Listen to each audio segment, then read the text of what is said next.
Hello everyone. Today, let's take a look at how to configure an SRv6 TE flow group. An SRv6 TE flow group is a set of SRv6 TE policies used to implement refined traffic control and management for improving network performance and reliability, as well as simplifying network management. In this video, we use the EVPN L3 VPN v4 over SRv6 TE flow group scenario as an example. On the network shown in the figure, a bidirectional SRv6 TE flow group consisting of forward and reverse SRv6 TE policies is established between PE1 and PE2 to carry EVPN L3 VPN v4 services. PE1 P1 PE2 and PE1 P2 PE2 indicate the two SRv6 TE policies.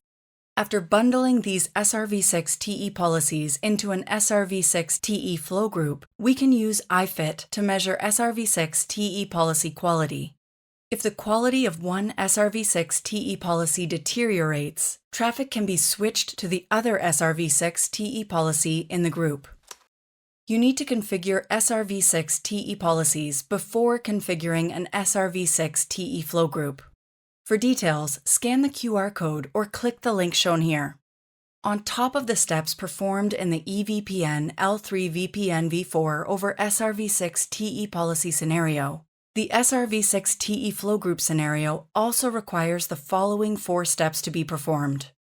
First, configure SPR, short for Smart Policy Routing, on PE1 and PE2. Second, configure an SRv6 mapping policy on PE1 and PE2, setting the matching type to TE class. In this way, traffic can be steered into SRv6 TE policies based on TE class values.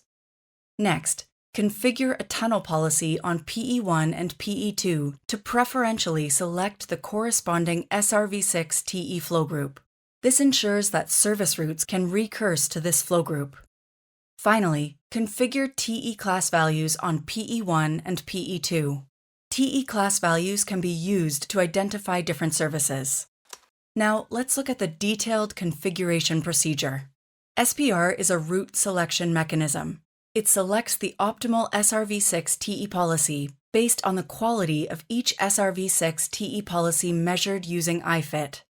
It also periodically compares the current SRv6 TE policy with the optimal SRv6 TE policy for route selection and optimization, thereby implementing intelligent route selection. SPR configuration involves the following steps. First, create an SPR policy and SPR policy template. Then, configure SPR policy parameters. Different TE class values are mapped to different SPR policies. Intelligent traffic steering can be implemented based on the configured SPR policy parameters.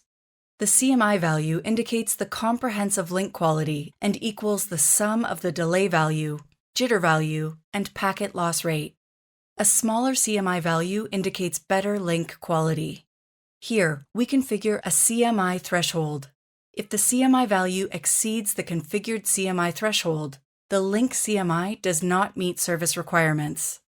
Finally, configure priorities for SRv6 TE policies in SPR configuration.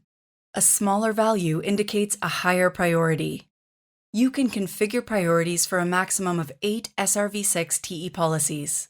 If the same priority is configured for the involved SRv6 TE policies, the SRv6 TE policies work in load balancing mode. So what are the rules for selecting SRv6 TE policies? First, the SRv6 TE policy with the highest priority is preferentially selected. Then, if the SRv6 TE policy with the highest priority does not meet requirements, the quality of SRv6 TE policies with lower priorities is checked, and the SRv6 TE policy with the second highest priority is selected, as long as it meets requirements. If no SRv6 TE policy meets requirements, the SRv6 TE policy with the optimal CMI is selected. Next, we need to create an SRv6 TE flow group and steer traffic to the flow group based on TE class values. Let's look at the steps involved. The first step is to create an SRv6 mapping policy, which is also identified using a color. The head end matches a service route against the SRv6 mapping policy based on the color attribute. If the color of the service route matches that of the SRv6 mapping policy, the head end dynamically creates an SRv6 TE flow group for service forwarding. The next step is to set the mapping type to TE class. Finally, configure the mapping between the specified TE class value and SPR policy in the SRv6 TE flow group. Traffic can be steered to SPR policies, SRv6 TE policies, or IP links based on TE class values. This example uses an SPR policy and an SRv6 TE policy. In addition, because an SPR policy is used, we need to configure IFIT. For details about how to configure IFIT, you can watch the video showing tunnel-level IFIT configuration. In this example, if the TE class value is 1, traffic matches SPR1, which contains two SRv6 TE policies. The SRv6 TE policy with color 10 is preferred, and that with color 20 is an alternative. If the TE class value is any other value, traffic matches the SRv6 TE policy with color 20 by default. The default match command is run to ensure that traffic is not discarded. After completing the preceding configuration, run the display SRv6 TE flow group command to check the SRv6 TE flow group status.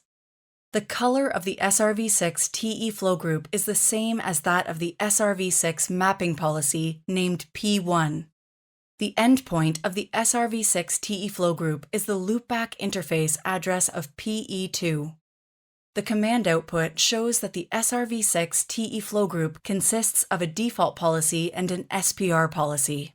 If the TE class value is any value other than 1, traffic matches the SRv6 TE policy with color 20 by default. This ensures that traffic is not discarded. If the TE class value is 1, traffic matches SPR1, which contains two SRv6 TE policies.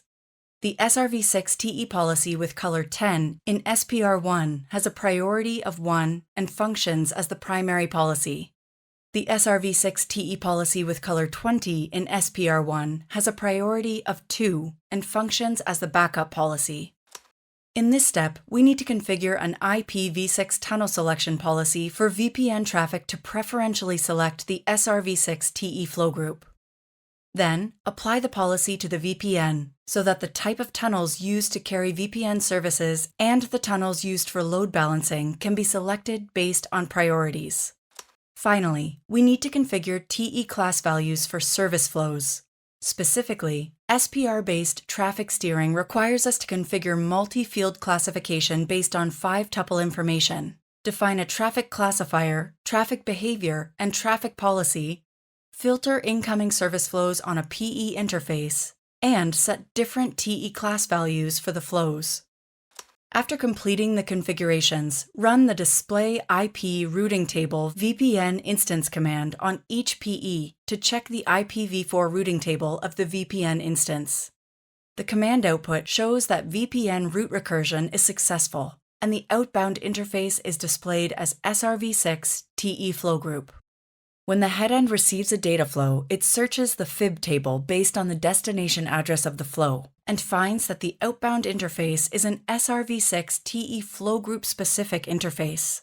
In the SRv6 TE flow group, the flow is matched against the corresponding forwarding path based on the carried TE class value. To check the IPv4 routing table on the peer CE, run the display IP routing table command on the local CE. That brings us to the end of SRv6 TE flow group configuration. Let's now make a summary. Taking data forwarding from PE1 to PE2 as an example, the entire configuration process consists of 7 steps. First, use the controller to deliver 2 SRv6 TE policies to the headend PE1. The SRv6 TE policies share the same endpoint, which is PE2's address. The colors of the SRv6 TE policies are 10 and 20 respectively. Second, enable PE2 to advertise the BGP route to the headend PE1 through the BGP peer relationship. Third, create an SPR policy on PE1. Fourth, configure an SRv6 mapping policy with the color value of 101 on PE1. Based on the color of the involved service route, PE1 matches the route against the SRv6 mapping policy with the same color. Fifth, PE1 dynamically generates an SRv6 TE flow group. Sixth, configure a tunnel selection policy on PE1 to recurse the service route to the SRv6 TE flow group. Finally, configure a traffic policy on PE1 and set TE class values for service flows. Service flows carry TE class values when forwarded. Based on the mapping between TE class values and paths configured in the SRv6 mapping policy, the service flows enter an SPR policy or SRv6 TE policy for forwarding, implementing TE class-based traffic steering. During the configuration process, pay attention to the color attribute. If a tunnel selection policy is configured to preferentially select an SRv6 TE policy, the color of the service route needs to be matched against that of the SRv6 TE policy. If a tunnel selection policy is configured to preferentially select an SRv6 TE flow group, the color of the service route needs to be matched against that of the SRv6 TE flow group, which is the same as the color of the SRv6 mapping policy. That's all for this video on SRv6 TE flow group configuration. Thank you for watching.